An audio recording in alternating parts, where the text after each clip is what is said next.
Kinders velig spruit, doringboom sy skadu sprei, soos ons groei in kundigheid, mag U ons lei. Sien ons hoe hier lei met die hand, laat U sien rus oor ons land.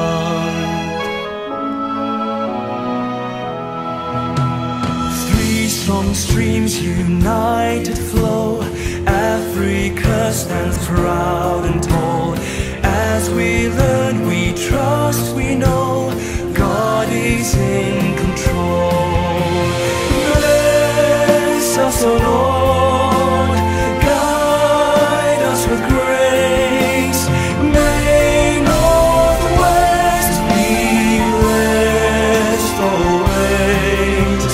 Bless us, O Lord, sien ons hier. Ore Jehovah Semporena, sien ons, bless us, O Lord.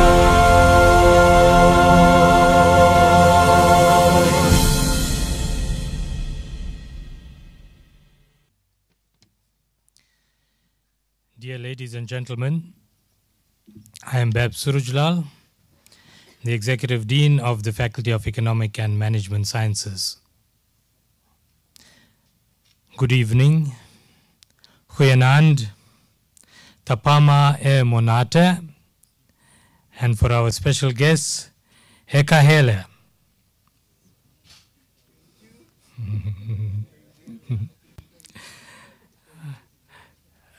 We have just heard the national anthem of our country, and at the end of the function, we will entertain you to the university anthem. It is with great pleasure that I welcome you to this special occasion, the inaugural lecture of Professor Olalekan David. I also want to express a warm welcome to Professor Linda du Plessis, Deputy Vice-Chancellor, Planning and Campus Operations on the Van der Bijl Park campus, Professor Herman van der Merwe, Deputy Dean Teaching and Learning in the Faculty of Economic and Management Sciences, Professor Wynand Grobler, the Director of the School of Economic Sciences, and then, of course, the directors, deputy directors, and colleagues from the Faculty of Economic and Management Sciences, as well as from the other faculties of the Northwest University. Welcome also to colleagues from the Faculty of the University of South Africa, the Tshwane University of Technology, and the University of Johannesburg. A special welcome to Professor Olalekan's wife, Mrs. Muslima Arinola Oladipo, and his special children, Ahmed, Zahira, Najiba, and Robiha. Professor Olalekan also welcomes Prof. Arek Beshola and Dr. Mariam Arek Boshela. He also welcomes Mr. and Dr. Mrs. Adeyemi, Dr. Afis Noah, Dr. Nathaniel Oladungjoyo, and Mr. Adedjori Adesina. He also welcomes Professor Zeriun. Ladies and gentlemen, today is a proud and joyful occasion for the Faculty of Economic and Management Sciences, the Northwest University, and all of us present. Inaugural lectures are an essential component of the university's public events program helping to create a broader awareness of the latest developments in research in the faculty and the university. It also provides the platform for a university to showcase its academics, introduce them to the greater academic and non-academic community of the Northwest University, and to allow engagement with the public. The inauguration of professors is a special occasion during which newly appointed full professors are inducted into office. It is a significant milestone in any academic's career. It is an opportunity for them to inform colleagues in the university and the public about their research journey and update colleagues on their current and future research directions and aspirations. It also allows the new professor to answer for himself regarding his position and contributions to his chosen subject field. The Faculty of Economic and Management Sciences is privileged to have several staff members presenting inaugural addresses this year in various disciplines. Professor Olalekan, you can celebrate a significant personal milestone with family, friends, and previous and current colleagues tonight. This inaugural address allows the university to recognize and showcase your academic achievements. Tonight, you'll share your research interests with your colleagues within the faculty and more broadly. I think I'll have to move slightly this way because I want to look at Prof. Olalekan, and these flowers are just... So yes, ladies and gentlemen, I feel proud to be amongst one of the first persons to welcome Professor Olalekan to the Northwest University. I have traveled part of his academic journey and witnessed his swift rise in the academic hierarchy where he currently is. I've always had interesting conversations with Professor Olalekan, and he never misses an opportunity to first of all come and shake my hand and then to talk not about the weather and things like that, about his postdoctoral fellow, about the research that he is doing, and, everything academically related. Strangely, we have never at any time spoken about digitalization or the economy. Therefore, like many of you present today, I'm looking forward curiously to his inaugural lecture, Africa's Digitalization, Convergence, and Economic Cure or Curse. At this point, I would like to request Professor Wynand Grobler, the Director of the School of Economic Sciences, to introduce Professor Olalekan David.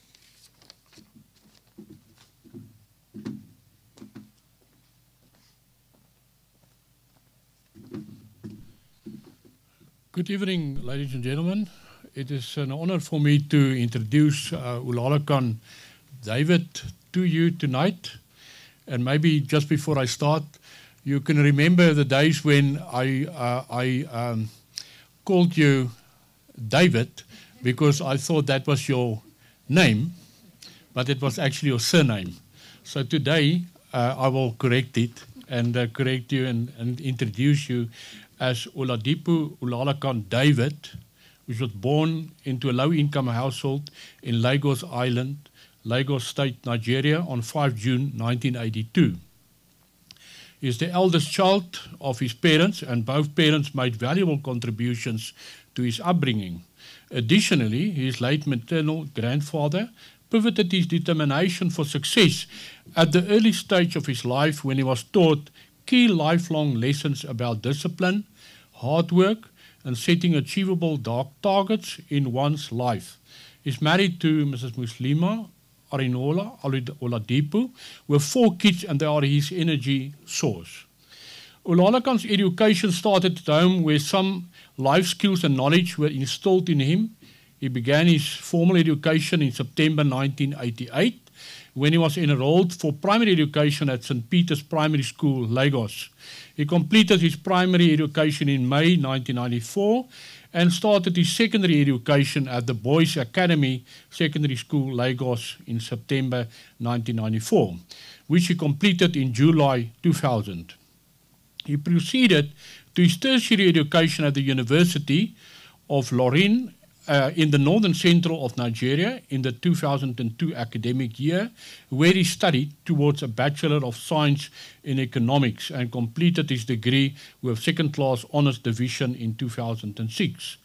After the completion of the Bachelor of Science honours degree, he embarked on the compulsory National Youth Service Programme in Nigeria in March 2007 and completed it in February 2008. He enrolled for his Masters in Science in Economics at the University of Lorin in September 2009, began the study in February 2010 and completed it in January 2013. In March 2015, he started his PhD degree in Economics at the University of South Africa in Pretoria, and he completed the degree in November 2017. In the search for a solid research background, he started his postdoctoral research fellowship in February 2018 at the School of Economic Sciences, Northwest University. He completed his postdoctoral research fellowship in January 2020 due to the commencement of his appointment as senior lecturer in the School of Economic Sciences at the university here. He began his university teaching and research work experience in September 2011 at the Department of Economics, Al Hikma University, Nigeria, as a graduate assistant, and rose to a lecturer position until he joined Lagos Business School as an econometrician for the Digital Financial Inclusion Project funded by the Bill and Melinda Gates Foundation in July 2017. Due to the postdoctoral research fellowship offer he received from the Northwest University, he joined the research team of the School of Economic Science at Northwest University, and today he has produced over 50 publications in high-impact factor journals with an H index of 13 and close to 800 citations in Google Scholar, and earned the National Research Foundation NRF rating as a young researcher in 2022. He was promoted to Associate Professor in January 2023 and Full Professor in January 2024. He was presented at several international conferences and serves as the Deputy Chair of the Scientific Committee of the School of Economic Sciences and also External Examiner for dissertations and theses at local and international institutions. He has scientific collaborations with academic institutions over Africa, Europe and Asia, which is reflected in his publications' visibility. He has supervised 7 PhD theses and 3 master's dissertations to complete since he joined the Northwest University, and mentored 2 postdoctoral research fellows with more than 18 research outputs in accredited journals. Olalekan is a strong believer in processes, possibility and God. With God and hard work, everything is possible, and he keeps learning every day. I would like to introduce to you Olalekan David.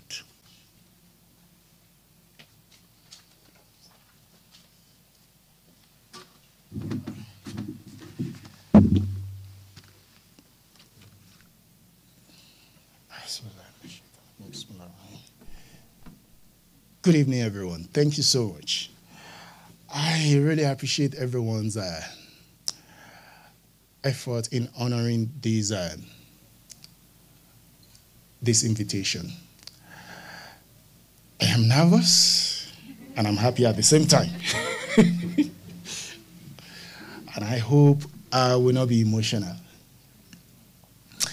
Yeah, thank you so much, Professor Babs and Professor Venand. They are my first point of contact at the university. I can remember in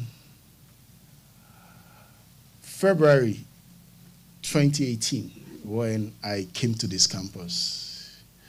They welcomed me and they always say something. You are young. If you are hardworking, you will benefit from your hard work. Thank you so much for believing in me. And thank you, the university, for investing in me. Thank you so much. Permit me to stand on existing protocol. All protocols are duly observed. Let me try to put some images to the biography just read before presenting my research journey.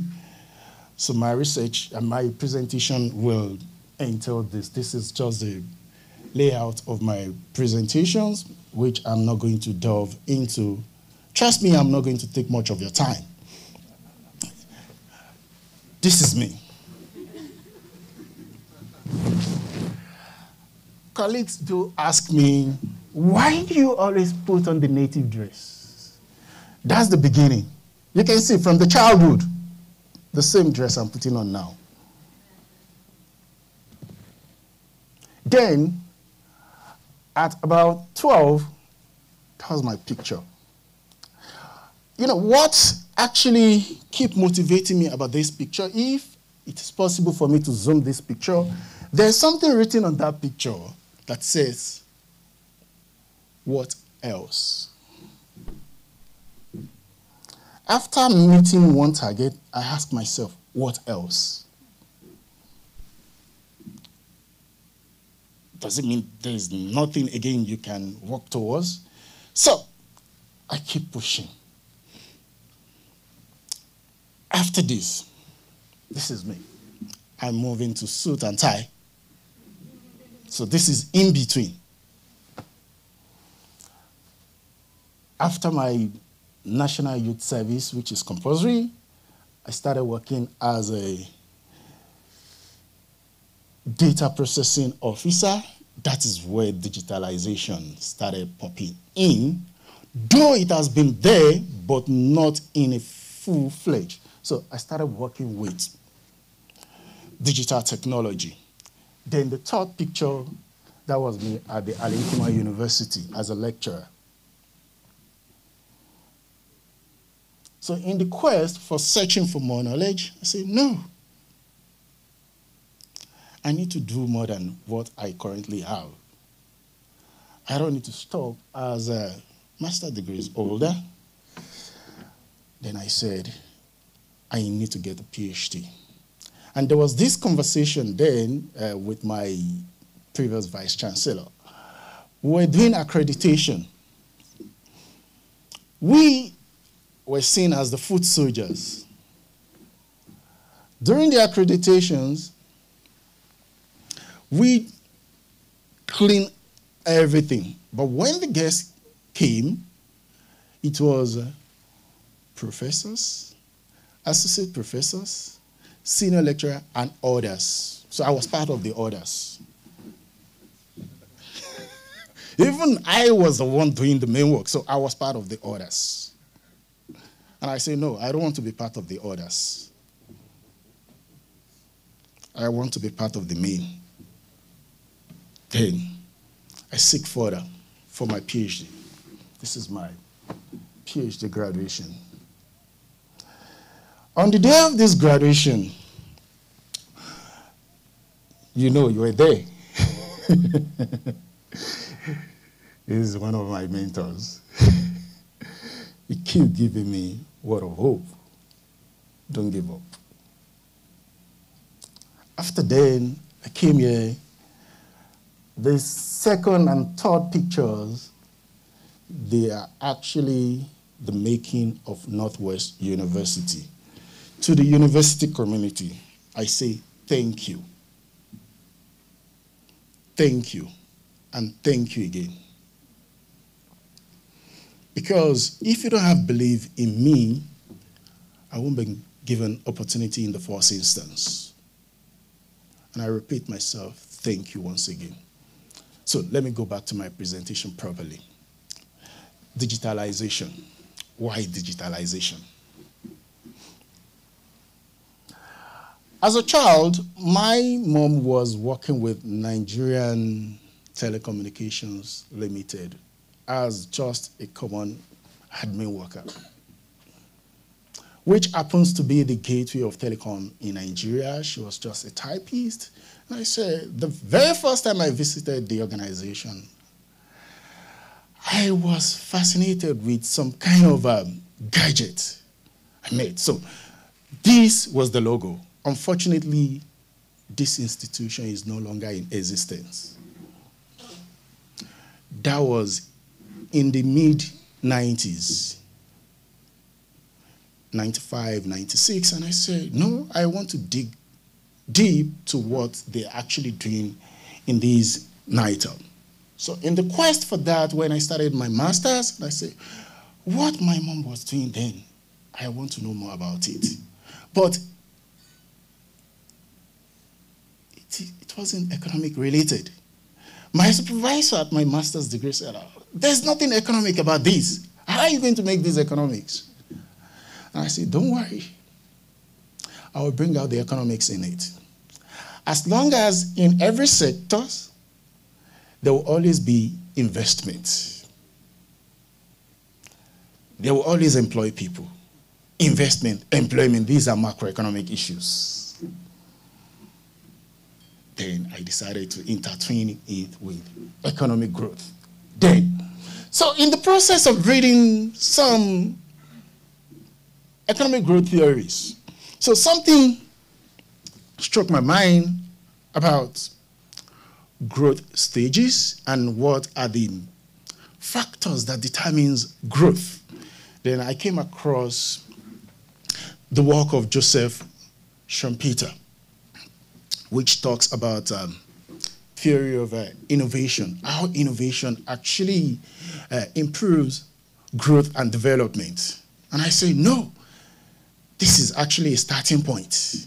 I've seen a theory which can serve as the foundation to my research journey. And I said, I want to do something on ICT, information and communication technology. But then, there were no data. Being an economist, somebody that is quantitative in nature, I want to apply econometrics. How do I do this? I stumbled upon how to get data. In fact, at some point, I can remember Freeman. Do you remember? We had to pay some dollars to get some data when we're conducting some research because it was difficult getting the data. We paid some money to ITU because they have the historical data about digital development. So I said, no, this is not going to discourage me. I want to continue with this field. Then I continue with that field. Then I dig further. What are the operations of NITEL? They get involved with internet activities, mobile phone, landline. So there was this language then. My mom used to say TOS, TOS, TOS, TOS, TOS. And I asked, what is the meaning of TOS? He said, temporary out of service. During that time, people working with NITE were like the king because everybody wants to use a telephone, but the services were extremely poor. I said, no, this is the area to study in. Then I began to work around it because the modus operandi in the sector, the institution was so poor. So what can we do to get things better? Then I studied about other same institution in other countries, still the same thing because it was largely operated by the government. Not until around late 90s and early 2000s when every economy begins to liberalize the sector and we begin to experience private investment, then there's now some level of efficiency till what we have today. But being that as it is, Africa is still struggling to catch up with the global north. There come digitalization. Say, okay, we shouldn't limit ourselves to just the internet and the mobile phone.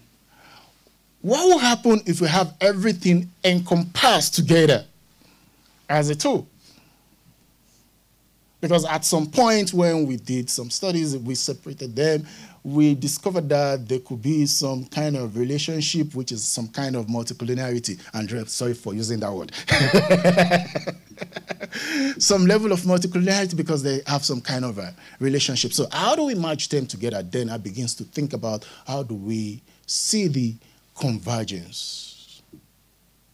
So let me take you through the what of my research field. Digitalization. It is the use of digital technologies and data as well as interconnection that result in new or changes to existing activities. So digitalization actually serves as the connection between digitizing and digital transformation. I displayed my, if the word exists, baby pictures. I could do that because of digitizing. People always mix digitizing and digitalization together. They are two different things, but they aid each other. Digitization and digitalization. So, the digitalization is the process of converting existing hard copy into soft copy or electronic copy. Why the digitalization is using some software to make use of that hard copy converted to soft copy. Why the transformation is the connection of those digital technologies to the society, which is the impact. Is it a positive impact or negative impact? Then from the title, so is it an economic cure or cause? During COVID actually serves as the wind that blew and revealed the anus of the chicken. Jack, don't laugh at me. Because COVID revealed the level of our investment in technology. Many African countries struggle in catching up with the global north because we don't have the gadgets to be able to operate virtually. So what do we do to catch up with? So in the process of doing this, we say digital technology development for catching up with economic expansion in reference to the global north. So there was a study I carried out with one of my mentees, Saba Charles, and we tried to see how this is related to economic prosperity, which is the expansion, because digital technology is supposed to improve productivity, even though there are some school of thought that believes that technology is going to make people to be lazy. But I don't want to be biased, so when we see the data, we'll know whether it is actually a cause or a cure. Thank you so much. So looking at this diagram, you see these are actually two Maasais from East Africa who are cattle or sheep rearer. And through their phone, they can market their products. If not for digitalization, they will not be able to communicate to the outside world. And I will also give another example with guys in the entertainment. Who knows Tyler? The lady that won the Grammy recently, I think she's 22 years. If not for this technology, maybe she may not be known in America. Because that girl, she's extremely streaming dollars now. And it is due to digital technology. So, we believe that digital technology is going to improve prosperity in African countries, even though there are still some gaps. So, the intricacy of modern society and the significant transformation of human and economic needs amid globalization inevitably prompt countries to invest in innovation and advance their technological tools to cope with the ever-changing needs and remain relevant in the international community. Yes. As long as we are human and we keep sleeping every day, there will always be dynamism. We can never be static. And to catch up with that, we need to start seeing the future now. So the globalization drive of the 1990s led to further discussion to expand digital economy policies, where issues around digital technology liberalization became policy direction for most economies. Yes, many economy begins to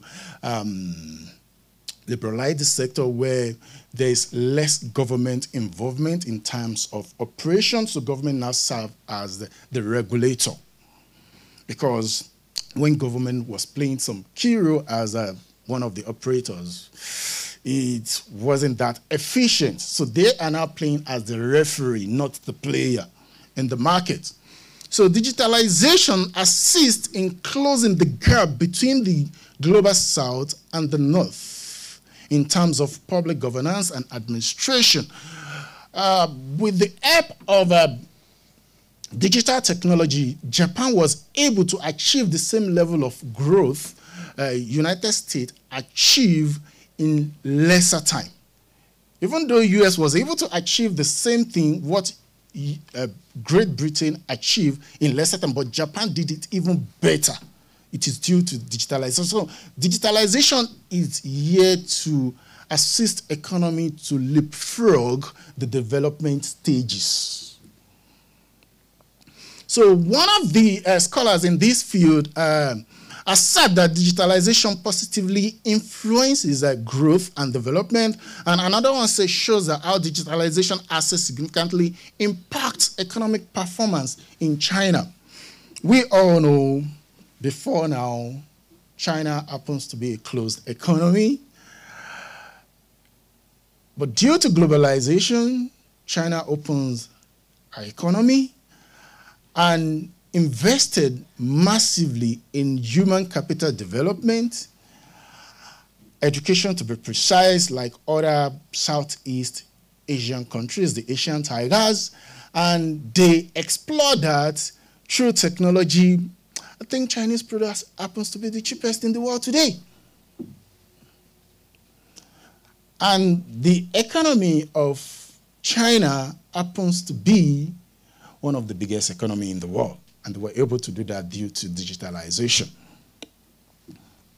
So the breakout of COVID-19 actually exposed us how we have not been doing well, most especially the developing countries. Not necessarily only Africa, including some other Latin American countries and some other Asian countries where we were unable to interact with each other.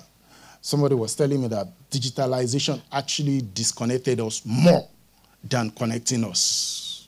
That's a paradox, but it's, to some extent, it's actually the truth, where two partners, while they are sleeping, everybody is busy with their phone, backing themselves. So, COVID actually showed us that we need to do more in terms of investment in digitalization, most especially in Internet of Things, the internet infrastructure, because we need internet more to get connected to the outside world. However, the role of digitalization towards managing the pandemic varied across the African continent and the global community. In many parts of Africa, digitalization facilitated the functioning of various institutions. This reduced the disruption caused by the economic shutdown and other measures that were imposed to limit the spread of the pandemic.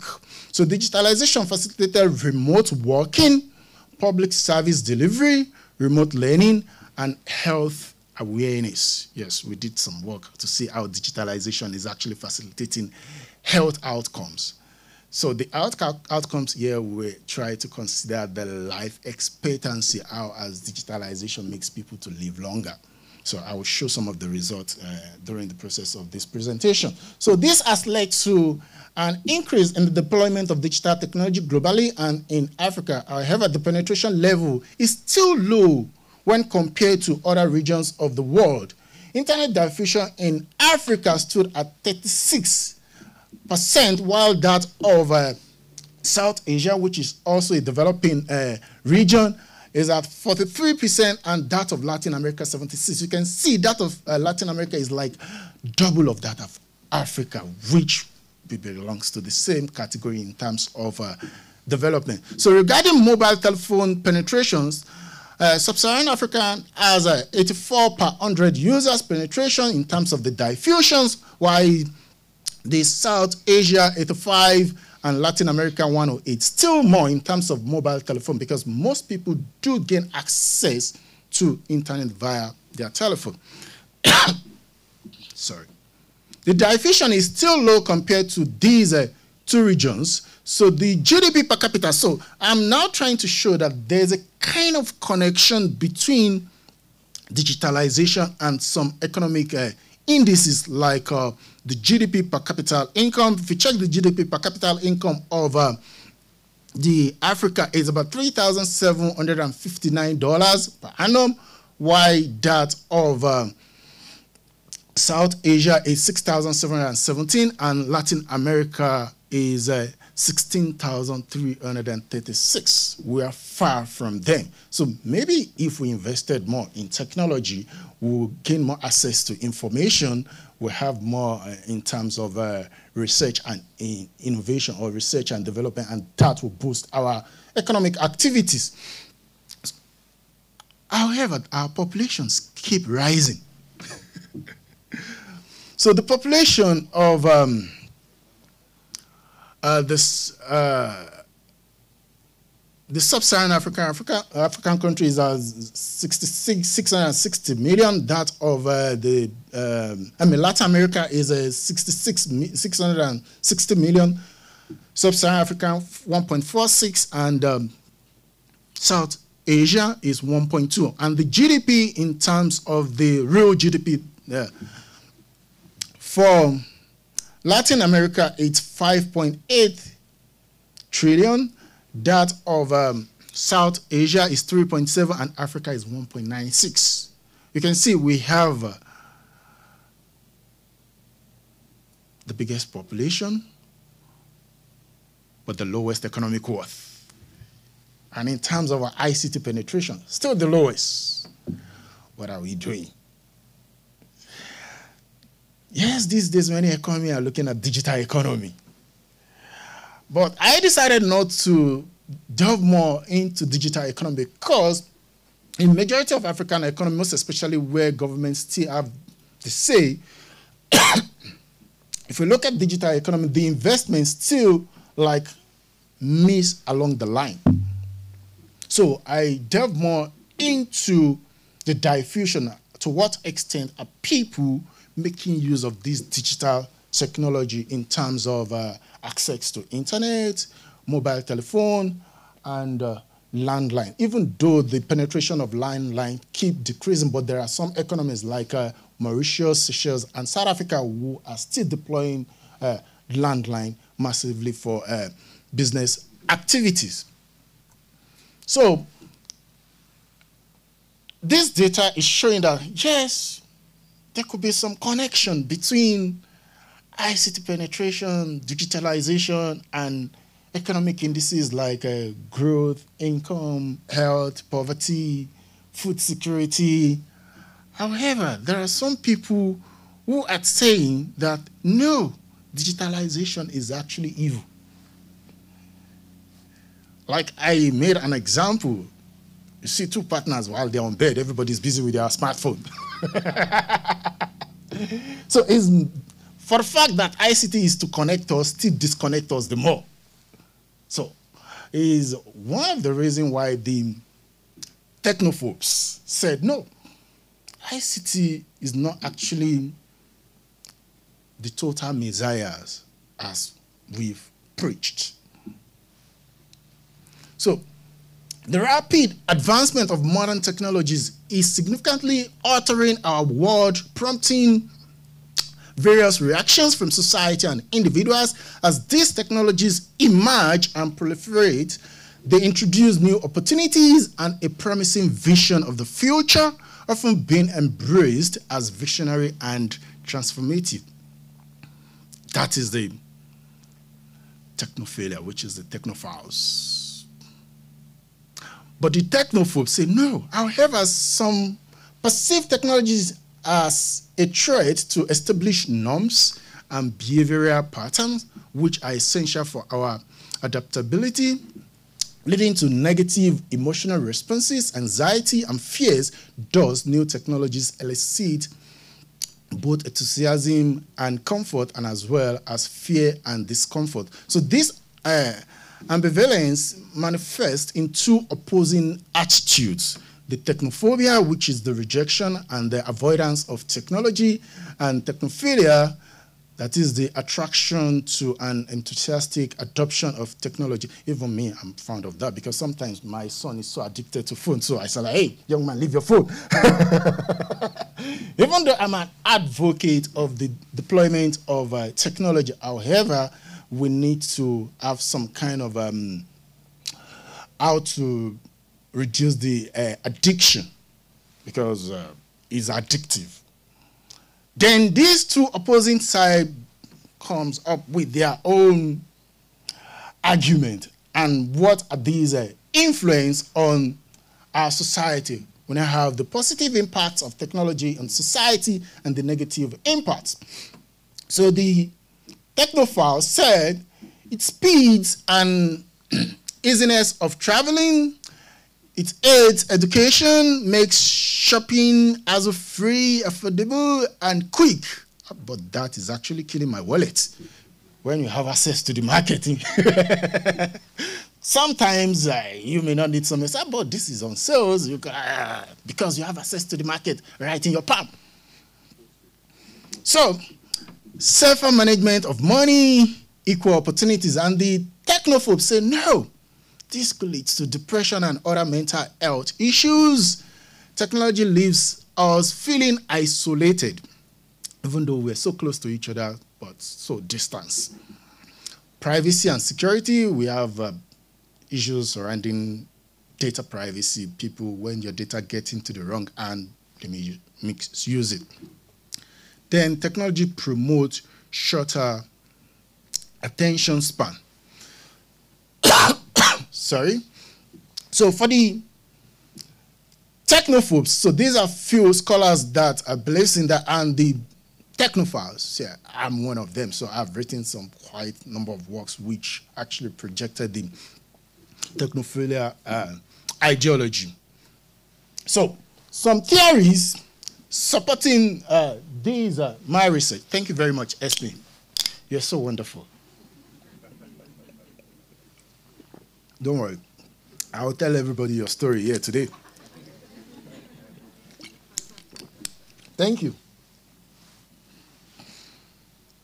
So, like I mentioned, the Schumpeterian innovation theory actually made me curious to study this field, which is a theory of innovation. You know, the Schumpeter believes that it is not the system of government that determines the growth of an economy or development, but how innovative is that economy. So the question is, what is regarded as innovation? Which is deployment of new ways of doing things. To do that, we're talking about digital technology. How do we deploy easier way of getting our resources mixed together? Remember, economic problems.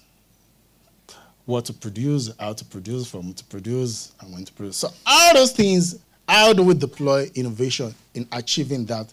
Because the target is to utilize our resources. How do we minimize our costs? So that now leads me to the Lewis theory of labor surplus and modernity. The reason why I'm interested in this Lewis theory is that The theory believes that we should be able to move our excess resources into proper use. We shouldn't depend in our primary productive unit,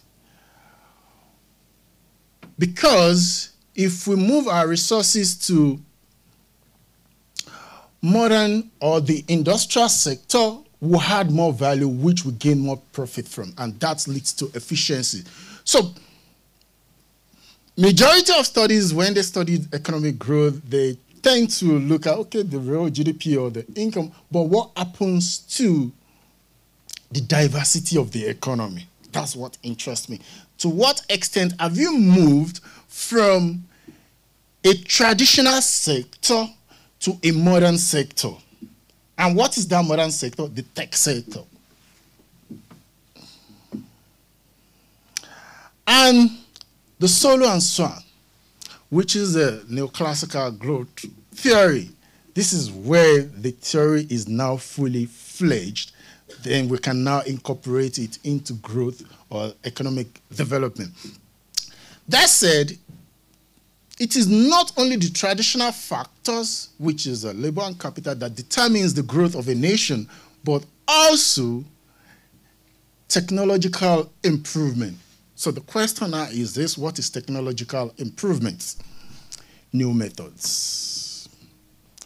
When we're talking about new methods, the technology, which is digital technology, comes in. Then the Roma further expand the Solow and the Swan by introducing the human capital or the knowledge into growth components. So in all, at one point in time, each of these were laying emphasis to new methods, education, research and development, and everything's to buttress down to what? Digital technology, because at one point in time we need to use digital technology to do all this. I can remember during our COVID, we were able to scale through the COVID as because of technology, because the very first 2-3 weeks of COVID, we were all in disarray. We don't know what to do. But due to digital technology, we're able to see through that. And what are the nexus between digitalization and economic prosperity? There are different school or different research that discuss about how economic expansion is going to influence digitalization and how digitalization is going to influence economic expansion. Some say, no, it is a unidirectional kind of relationship. And some say, no, it is not unidirectional. It is a kind of bidirectional. So those that in support of unidirectional, which is from economic expansion-led digitalization studies, we have that of Felter-Saz, and so likewise Afolabi. And that of digitalization-led economic expansion study, that is the direction of causality, is flowing from ICT development to economic expansion. Some studies from Viana, Amolik, Anad, Chan, Lambert, likewise myself, and including you, Provenant, Mateko. Then there are a few studies which says the causation could actually be both ways, which is the mutual feedback. Because if you check in some economies, they have developed to that extent that it is not just technology that is driving the economy, but the economy itself, the requirement of the economy itself would drive technology. So we did some studies in Africa where we tried to deploy the Olin causality test, and we discovered that there's a kind of bidirectional causality, and few other research in the field.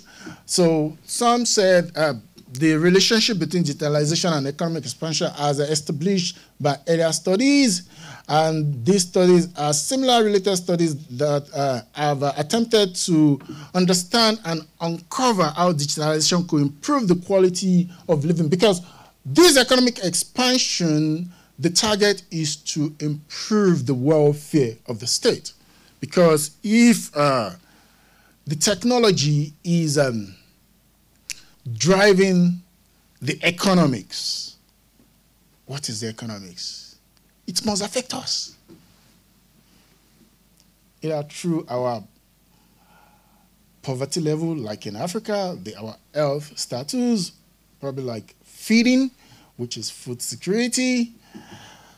However, there's still a deficit of empirical literature on the connection between digitalization and quality of life and economic expansion in Africa. So studies have suggested a unidirectional causality, and few studies also documented the mutual causation.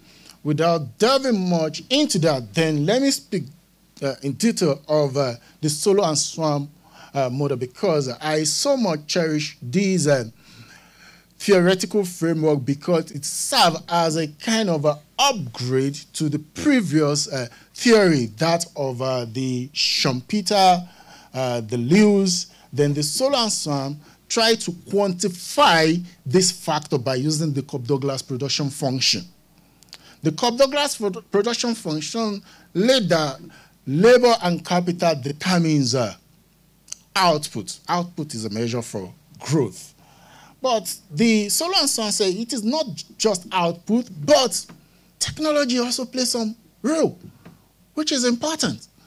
So they try to see what is the per unit contribution of these inputs, that is labor and capital. I've promised you that I will not delve into this. I will just flap. So from these, we try to see what is the ratio of the capital. The K is the capital, Y is the labor employed. So the ratio of it with respect to the elasticity contribution of both labor and of capital.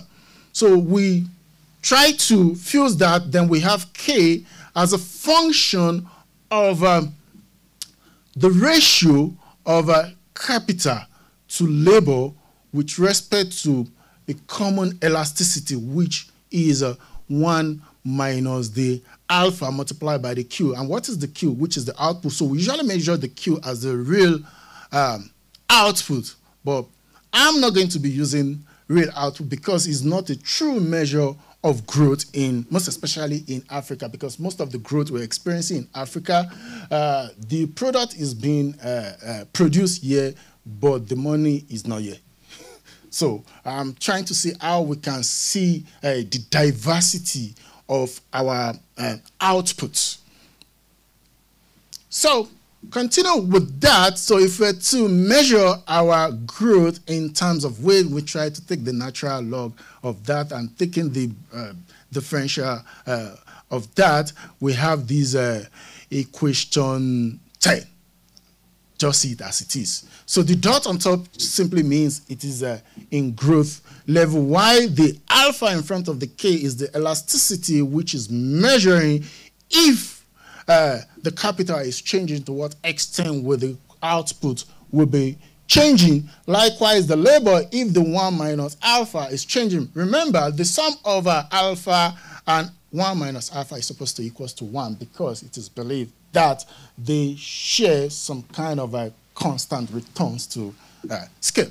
I promise I'm not going to delve into much mathematics. So based on that, the Roma further developed that same ideology of the solo and swarm by incorporating human capital development into that model by having this H, which is the human capital development. So it tries to do that from equation 12 and 15 up to 15 down to 15, where we now have the ratio of output and labor, which invariably is telling us what is the per unit contribution of labor.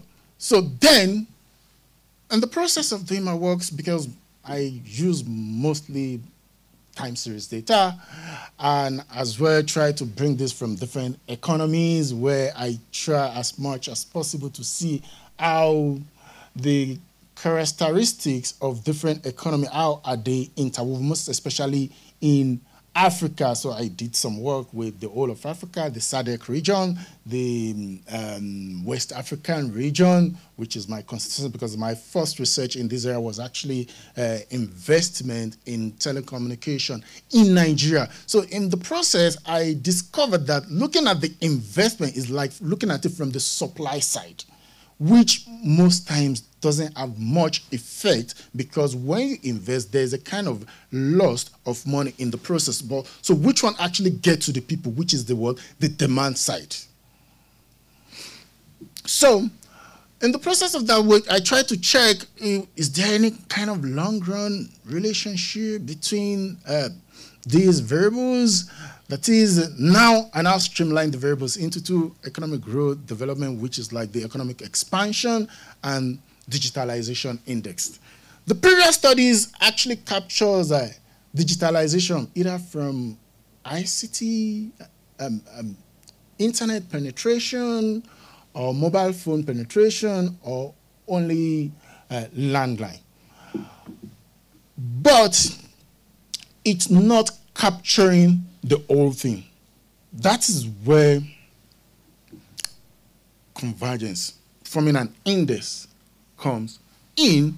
So try to see, is it actually a unidirectional causality? That's question 18 to 20. Or is it bidirectional? Because this is a causality equations. Then I try to use the system GMM, which is a panel kind of estimation techniques. But I'm more interested in the coefficient that is associated with the lag of the dependent variable. What is the dependent variable? Which is the digit index. The digit index is actually digitalization index, which is a component formed from internet, landline, and mobile telephone diffusion. So the coefficient of these lag of the dependent variable actually would determine whether the economy is either converging or diverging. That's where the convergence comes in. But that wasn't sufficient enough. Then I tried to use Phillips and Saul's convergence approach, which is trying to look at the natural log of the variable and some other variable and the error time, and that is further defined as the equation 23. But I wasn't too satisfied with that, because if you check, that is considering the xt against the sigma t, which is like the current period. So what happens to in the previous period? So I'm trying to see how the previous is interacting with the current.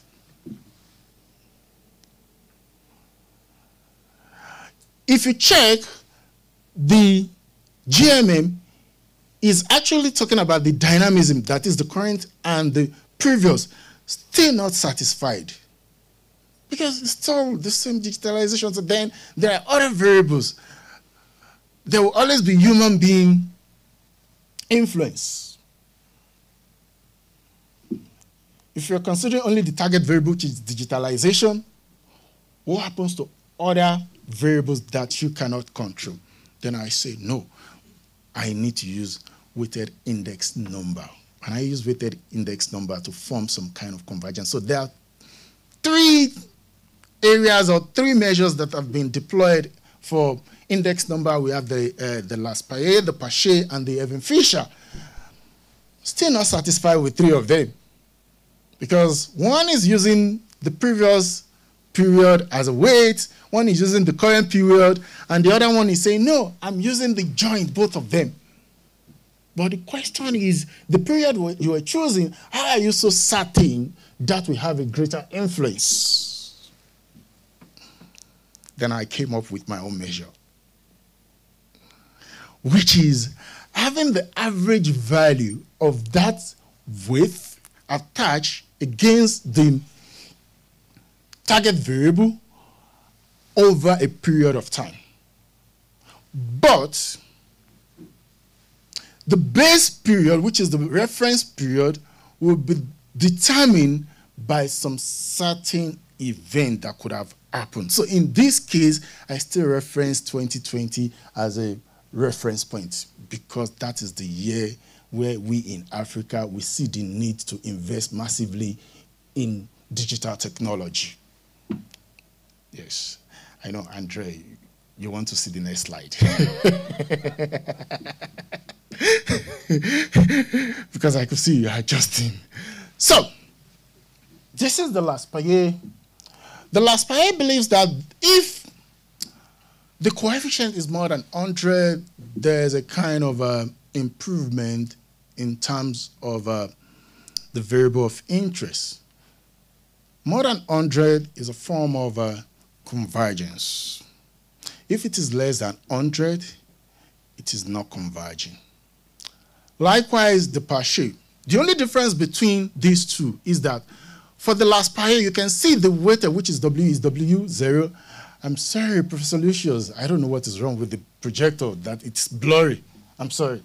So the W is the weight and X is the target variable. So in the case of Laspaye, they use price and quantity, but in my own case, I'm using digitalization index and the population growth. Because the population growth will determine the market available for investment in digitalization. So, in my own case, I said the XT, which is the target variable, which is the same thing as digitalization index multiplied by the weighted variable, which is the population growth, the average population growth within the period of study. So the period of study in this case now, it's now from 1990 to 2023. Why did I choose 1990? Because at that period in time, that's when many African countries started like, okay, we need to like push more resources into this sector, and they started liberalizing the sector because before then, it was only government show. So in this, I multiply from equation 20, I multiply it by 20, but I remove the 20, which I'm now using the ratio of 1. If it is more than 1, then less than 1. But that is not possible because in this case, we are not considering a specific weight period value, but the average. So the farther away the coefficient from 0, the more convergent is the economy. The closer is the coefficient of this index to 0, the less convergent. So what do I mean by the less convergent? It means that the economy is not catching up with others in terms of development for digital technology. And for my digitalization index, I use principal component analysis where we have A and X1. And for the economic prosperity or expansion, I decided to use the sum of modern sector activity divided by the traditional sector. Remember, I mentioned the Lewis theory. So the Ferranis is an extension of the Lewis theory. So it is now the ratio of the modern sector against the traditional sector. What are traditional sector? Agricultural sector. So it is now the value of activities in agricultural sector. Value added, sorry. Likewise, the modern sector. So in this case, I try to look at the manufacturing sector. So I try to work with some data to see how this looks like. So these are some of the variables that I've used in the course of my research. For the dependent variable, initially I was using economic growth, which is number 10, then the economic development, the food security, then poverty level, health. Then these are some of my findings in terms of the real GDP worth. You can see for the first panel there, you see Nigeria, South Africa, Egypt. If you check the bar, it's far from others. This is not showing true representation of characteristics of African economic activity. It shows that it's a kind of a three-man shows. Three of them are dominating the other. Maybe probably Algeria is closer, which is the first one here. I say, okay, let's look at the economic diversity, which is computed from the industry, manufacturing, and agricultural value added. You can see from there, the bar seems to be closer, to close the gap. And in this case, when the value is more than 1, we say the economy is having some level of diversity. Then if it is less than 1, it means that economy is still more extractive in nature. They still do more of either agriculture, mining, etc. But in this case, I actually use agriculture because I struggle to get other sector for other economies. So agriculture actually tie everyone together. So this actually close that gap. So when we close that gap, we can see Botswana, South Africa, they're actually doing well. But something that shocked me was Mali. Mali is a landlocked economy. They still depend more on tradition, or why are they having this? So in the process, when I investigated, I discovered that no, there are some kind of manufacturing activities happening there, but the resources still like move out of the economy. Because I'm still wondering, Mali, but in terms of South Africa, Botswana, and Gabon, that's a true reflection. You can see other countries is very close to 0, which shows that the economy is not that diverse. There's still like a kind of monotonous economy. So in terms of the income, you can see in Africa, Mauritius, Gabon, South Africa, Botswana, they are still the leading economies in terms of the GDP per capita per annum. And if you go down, look at the digitalization index, trace each economy's digitalization index to the income, you can see it matches, because if you are that digitalized, there's possibility that your level of income is going to be high.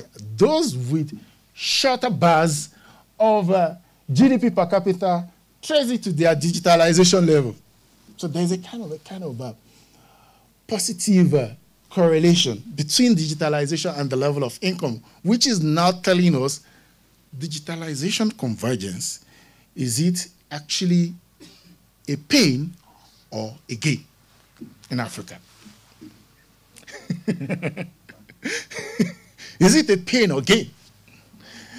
So, looking at these economies that are converging in terms of digitalization, there seems to be earning fat in terms of their income, and once your income is improving, definitely other sector, it means they are coming up. Then in terms of population growth, you can see Niger is taking the lead, or should I say? Okay, let me call it like Francophonie, Niger. Niger Republic is taking the lead, followed by Chad Republic, then Angola, Democratic Republic of Congo, etc. So this actually shows, on average, within that study period, what is the rate at which each of these economy is growing in terms of their population. Not necessarily the birth rate, but it could be as a result of immigration. But Niger is actually taking the lead, and Chad as well is taking the second position. But I can tell you for free, in Chad Republic and Niger, you are allowed to marry 4 wives. You are allowed to marry 4 wives. So in such economy, the population is going to be massive. Because in such economy, it's more like a kind of Islamic economy, Muslim economy, where the Islamic doctrine allow you to marry 1, 2, 3, 4, if you cannot afford it. Even though some people cannot afford, they still tend to fulfill their desire. So, in terms of the direction of causality, this is an evidence to my previous statement of the mutual causation between digitalization. Digit index is a very symbol to represent digitalization, while ED, economic development, and EG representing economic growth. You can see in all cases it is mutually correlated or associated in terms of causation. Then, yeah, unfortunately, this is very small. Oh. Okay, I will interpret what is there for you. I try to summarize a few of my works in terms of how digitalization is influencing economic growth, which is my first work on the area, which is looking at the investment in telecommunication, how is it influencing economic growth, but in Nigeria. That was in 2013.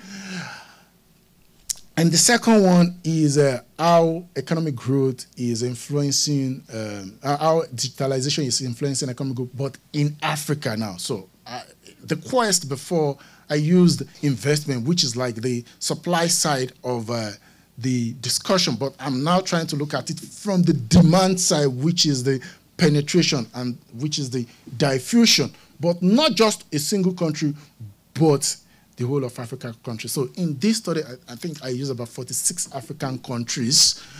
And the third one is economic development, which I try to measure economic development by a human development index. And fourth is on food security. Thank you so much, Professor Venant.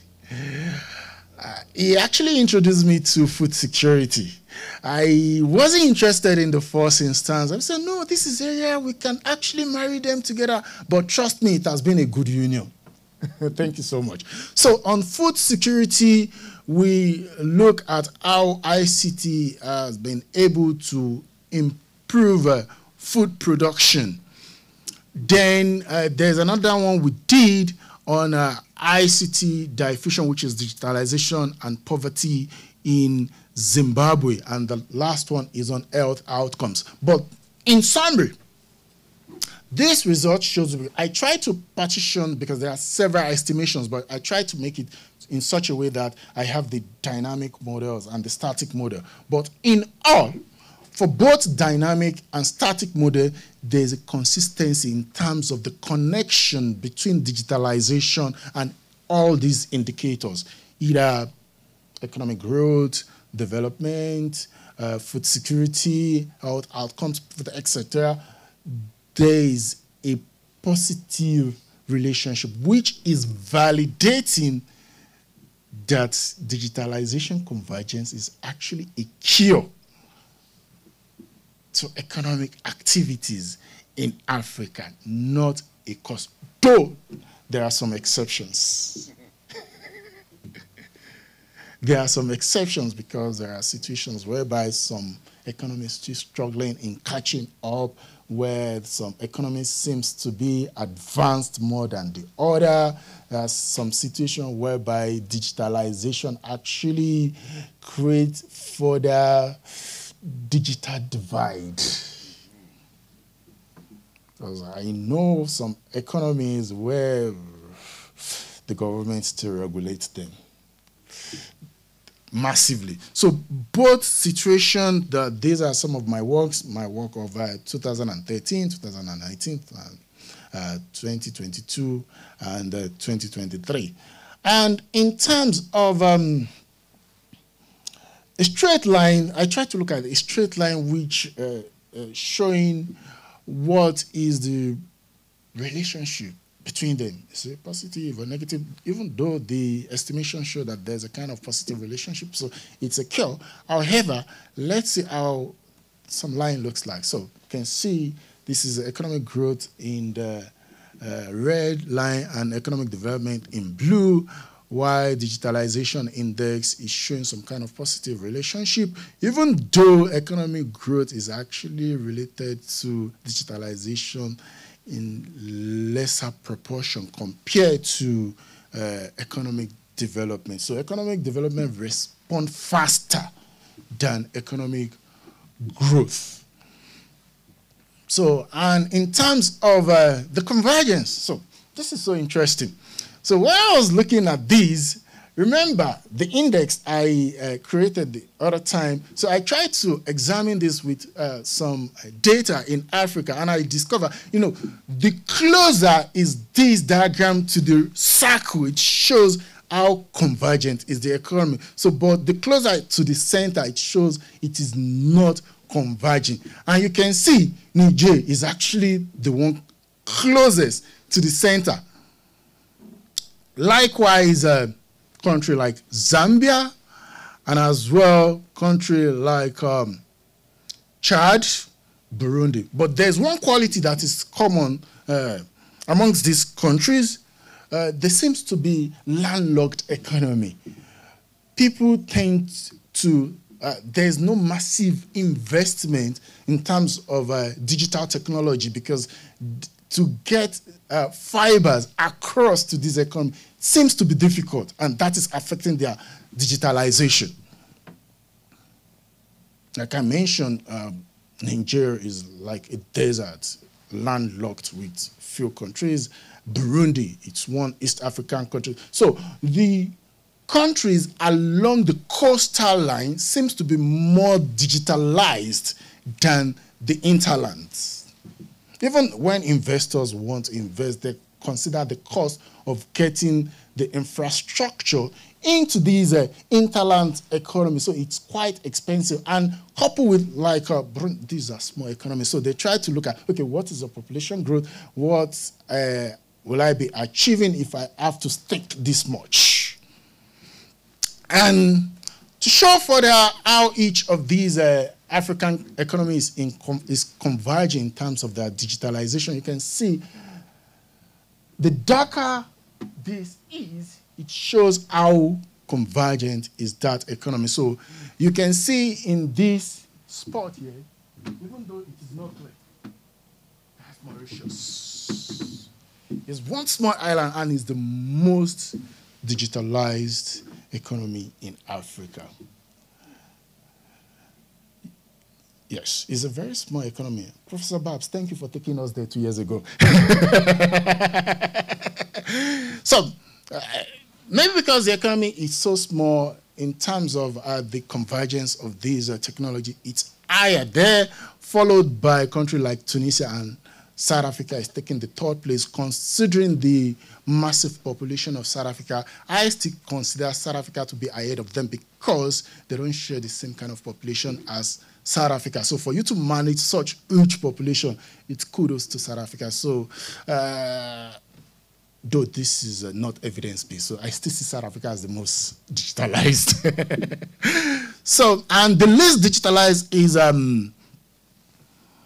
Niger, Djibouti, and Guinea, which is reflected because they are far closer to zero. And in terms of which country are the greatest mover in terms of the digitalization convergence after COVID, because COVID actually is like the wind which reveals the innards of the chicken, that there's something we're not doing. We need to do more. And countries like Chad, Madagascar, Ethiopia, they're actually the greatest movers, because in terms of their digitalization convergence, it's more compared to other economies after COVID, not from 1990, not from 2000 to 2020, but post-COVID. So it shows that there was a kind of a massive investment in those economies, and they begins to converge. And I just did a small correlation to see if truly these diversity and digitalization convergence index is actually equal.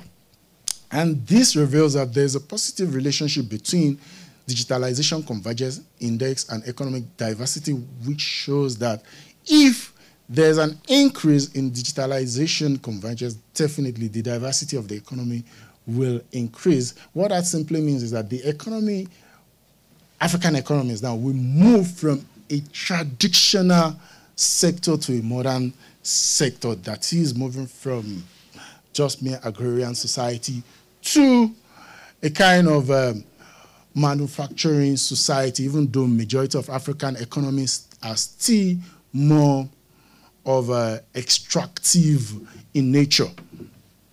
And my future research,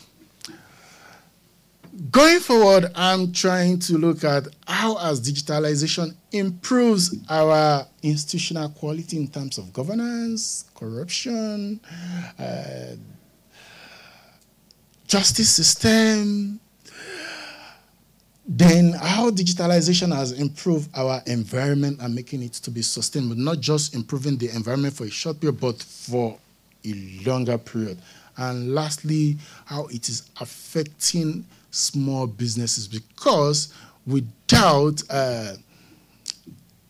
putting the income to the pocket of the people at the local level, which is like which we call Kasi economy, we're going nowhere.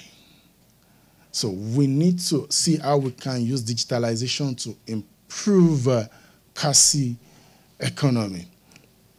And my conclusion, digitalization index and convergence serve as gain for economic prosperity in Africa. Landlocked economies suffer more with digitalization convergence in Africa, as revealed by these data. And countries like Niger, Djibouti, Guinea, Congo, DR, Burundi, Zambia are possible digital investment destinations for any possible investors in this sector.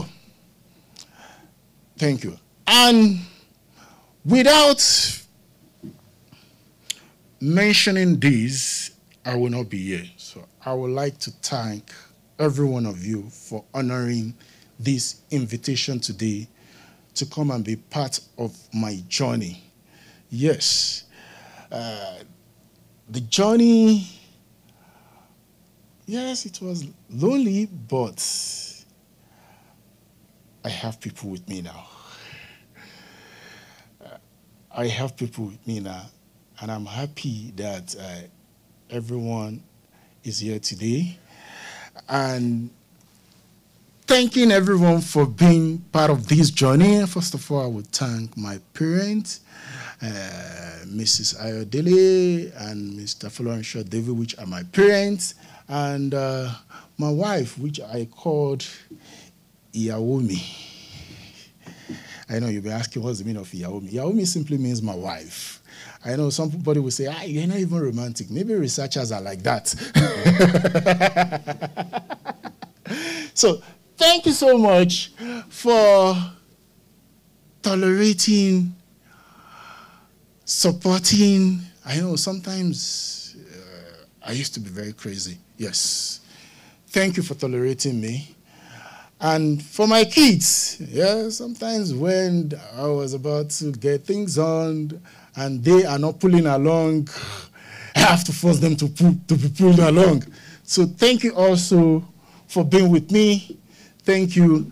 And for my mentors, for me to come to South Africa, there was somebody who actually advised me then, Professor Akim Mobalaji is late now. He was my former lecturer. When I finished my master's, I was crying. And he said, no, you don't need to cry. I know you got the potential. Just try as much as possible. When you go outside of this place, you'll be respected. And I'm happy I listened to him. And I thank God for being here today. And I thank every one of you for supporting me being here today. And also to my PhD supervisor, Professor Akombi. During my PhD, he got appointment with IMF. And I was supposed to leave in 2 months' time. And he said, if you want me to be your supervisor till the completion of this program, if you were walking before, you need to be running. If you're running, you need to be flying. And if you're flying, you need to disappear. Thank God that I listened to him and he was able to complete the program with me, wherever he is. I'm thanking him for seeing me through. And also to my brother, my mentor, Professor Rafiu Adewale Aregbesola. Thank you for helping me. He's sitting down here today. Thank you. I can remember, during my PhD, I was so broke that I couldn't print my thesis. He printed everything for me. Not just that. There are instances I struggle to pay my rent. He paid them for me. Thank you so much. Prof. Gerbler.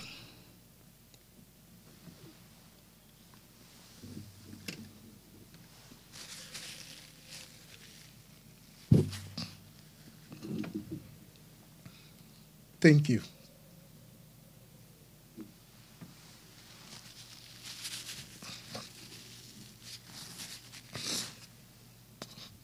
You don't know me. You just believed in me. Thank you for believing in me. I could remember our first meeting was March 5th, 2018. And he said to me, I see potential in you. Thank you for seeing what I couldn't see. Thank you. He introduced me to Professor Babs. Thank you. Thank you. Thank you. And thank everyone for being part of my journey. You are part of my story. Prof. Arman, thank you. Prof. Linda, 2019, when I met you for the first time as a postdoctoral fellow, I was the only one wearing a Nigerian dress. And you walk up to me. Where did you get this dress from? It was by the Stone Evan. We're discussing about language and diversity. You spoke to me. Thank you. Thank you. Prof. Steve, thank you.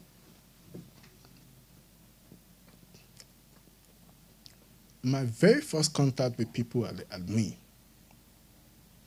you took me straight to get my first ASEX card. Thank you. Thank you. Zandri, thank you. If I begin to mention people's name, time will not permit me.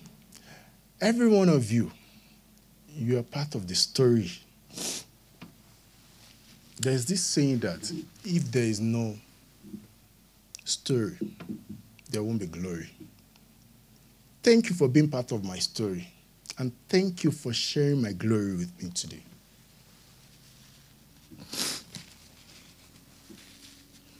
My colleagues, I thank every one of you.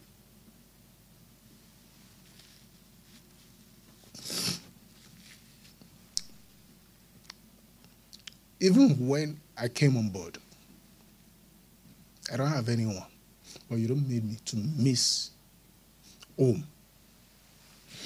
You were so welcoming. Thank you. I appreciate everything that you have done for me. Thank you.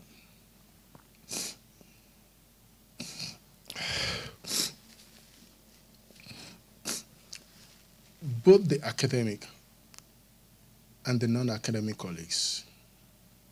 For the academics, Jack, thank you. Pindile, thank you. Kwazi, thank you. Others, I recognize you as well. Thank you for helping me. And for the admin, thank you also. Boy Pelo, thank you so much. I do appreciate everything that you have done for me. Everything you have done to contribute to my growth. They all means a lot. Thank you so much. Thank you. Lee, she's not here today. But thank you also, Lee. And I pray that you get well quick. Thank you so much. Malise, she also not here. Yes. In terms of my research growth, she had been one of the factors right from the days of my postdoctoral fellowship. The paperwork, Malise, thank you. Ele, thank you for organizing everything, including the lectures every Tuesdays. Yes, we do see those emails. Thank you. Thank you. Chantel, thank you as well. And lastly, Esme.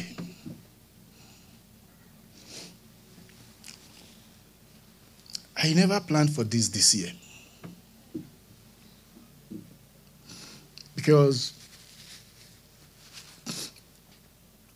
I overworked myself last year. And I said, no, I don't want to get involved in anything this year. I want to give myself some rest this year. Esme said, no, you can do it. So by the time I decided that, okay, I'll be doing it this year, the available date towards the end of the year, they were already chosen. So I have to choose the earliest date, which is today. Yes. Thank you for throwing me under the positive bus. Thank you. I can remember during the process of my promotions, she would call me at night. Like, I've not gotten A, B, C, D, and I need it now. I said, okay, it's fine. Pick up my laptop. Sometimes we do chat in the night. I said, is she not sleeping? I said, okay, it's fine. It's for my own growth. Esme, thank you so much. I do appreciate everything you have done. For my mentees,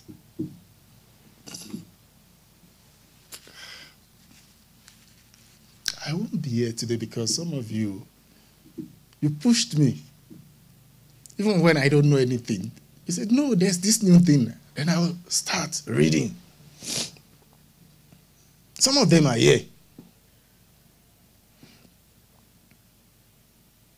Dr. Saba Charles, thank you. Thank you for helping me. And again, to my youngest baby, Tapelo Chaoke, thank you. When I first met Tapelo Chaoke, he was in his first year. I was living in Riverbend, and we shared the same commune. Every morning, rapping to part. I say, oh, okay, I could see that youthful exuberance. We can use that energy towards positive things. I began to monitor his growth. Luckily, he was in my department studying towards Bachelor of Commerce. That was in 2018. To the glory of God, after mentoring him, he's now doing his PhD under my mentorship.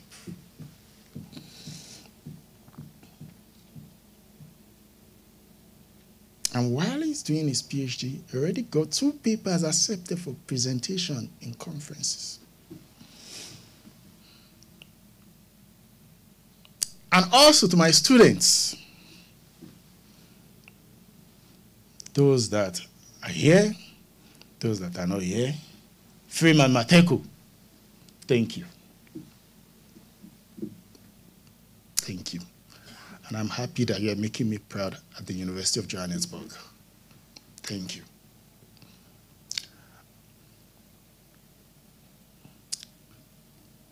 And those that are not here, and I say thank you as well.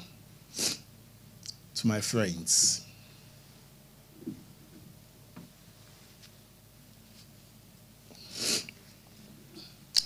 Yes. Some of those friends that we sat together in the same class while we're doing the YDX. Yes. I can remember during those days, Deji, you used to call me Arosai. Thank you. Nathaniel, thank you.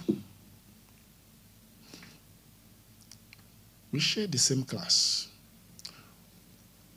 We drank water from the same stream. Afiz Noah, thank you. Those people we attended the same university, even though not the same class. Tino Abolai, thank you. Mrs. Iyabo Adeyemi, thank you. We attended the same university, even some not the same class. Thank you for helping me. When the going was tough, you keep reminding me, don't give up. Thank you for encouraging me.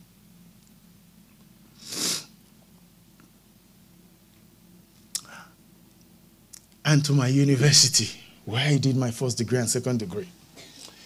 University of Ilorin, which we call the Better by Far. Probitas and Doctrina. Yes, University of Ilorin. Thank you. That boy you nurtured then is standing here. Thank you. To my first employer in academics, Alekima University. Even when I never knew my bearing, they took the risk. Alekima University, thank you.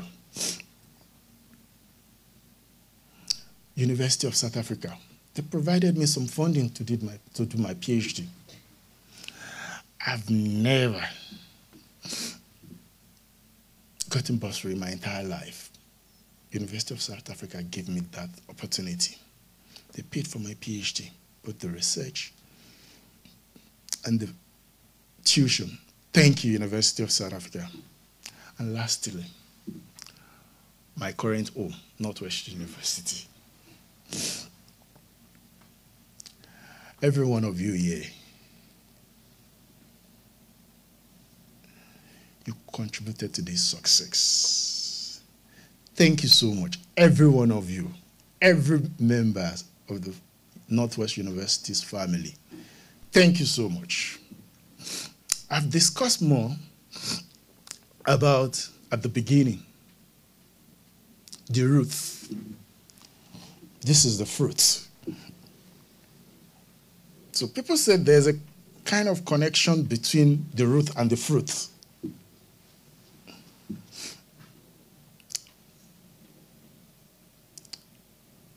What is linking root and the fruit together? It is the goodness in us. Thank you so much. The message is actually, I've tried to work elsewhere in terms of other sector. I've taught before. I started teaching in 2001. But I said, no, I couldn't make good money in teaching. But here I am. So I'm back home. Thank you so much.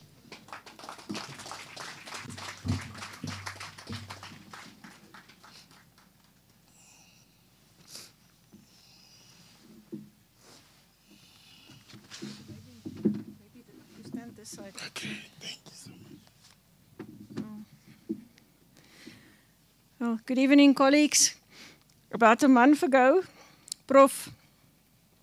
Ulalekan walked into my office and invited me to his inaugural lecture. At that time, we were still discussing where and what are the possible places to have it. Now, I see that you have selected our Lapa. So I was humbled by the personal invitation, Prof. David, so thank you. I can also contest with Prof. Babs, because the energy and the enthusiasm that came with you when you walked into the office was really inspirational. So tonight it's my privilege to congratulate you on behalf of the university with this milestone. Also, congratulations to your wife and your children, because I think they can testify to the work that goes into this. Now, I want to ask your children, did you understand everything your father said? I didn't, but it's not my field. But I have mathematics free, but I even struggled with the formulas. But there's a rule. Did you know that there's a rule in our book for bringing your children to an inaugural lecture? And they say, if you can sit still throughout this entire lecture, you are entitled to a gift. So tomorrow, your father needs to take you to the mall. And you can choose any gift. So, Prof. David, then they will also remember that they attended your inaugural address. Colleagues, this is the highest achievement that one can achieve in your academic career. I suppose more NRF ratings can follow after this. So it's indeed a celebration, but it's also an inspiration. And I think you mentioned it so beautifully tonight, because your success is also the success of Prof. Wynand, Prof. Babs, and all your colleagues. And you are a role model to all of them. So also, Prof. Ulalekan, to become a full professor in 6 years is really remarkable, and it's not achieved by many of our academics. You said everything is possible through God. I believe the same, because it says, commit to the Lord whatever you do, and He will establish your plans. And I think along that vein, you said as part of your lecture, you had this quest for the search of knowledge, and I think tonight you can really enjoy the achievement and all this frills of all this creative things that you can still come up with. So we really wish you all the best, and we are really waiting with anticipation to see what future research projects you will embark upon, and students that will still graduate under you. Congratulations.